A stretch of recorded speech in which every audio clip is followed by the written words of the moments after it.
तर सांगलीमध्ये एकास एक लढत व्हावी ही सगळ्यांची, सगळ्या ज्येष्ठ नेत्यांची, सर्व पक्षीय भारतीय जनता पक्षातल्या लोकांची सुद्धा हीच मागणी आहे, एकास एक लढत करा म्हणून.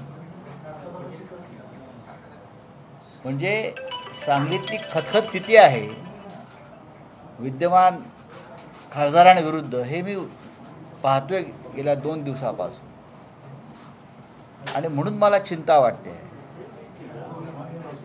की शिवसेनेच्या उमेदवाराला जो लोकांचा पाठिंबा मिळतो आहे त्याच्यामध्ये कोणी मोडता घालण्याचा प्रयत्न करतोय का?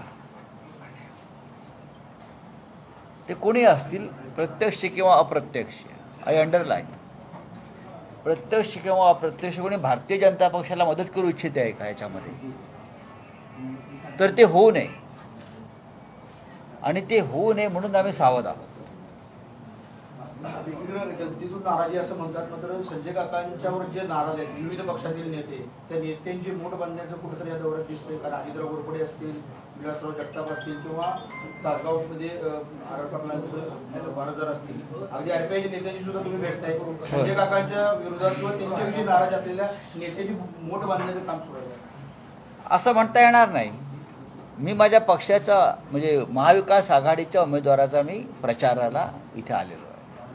म्हणजे यंत्रणा आमची किती सक्षम आहे, काम करते, इतर आमचे मित्र पक्ष काय करतायत.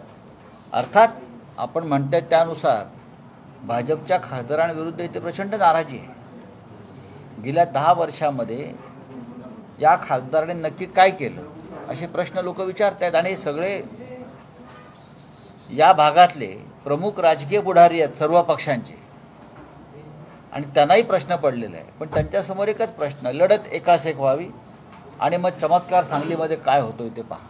शरद पवारांनी म्हणलेलं आहे की सांगलीचा उमेदवार मित्र पक्षांना विचारत नाही. असं काँग्रेसचंही म्हणणं आहे की भिवंडीचा उमेदवार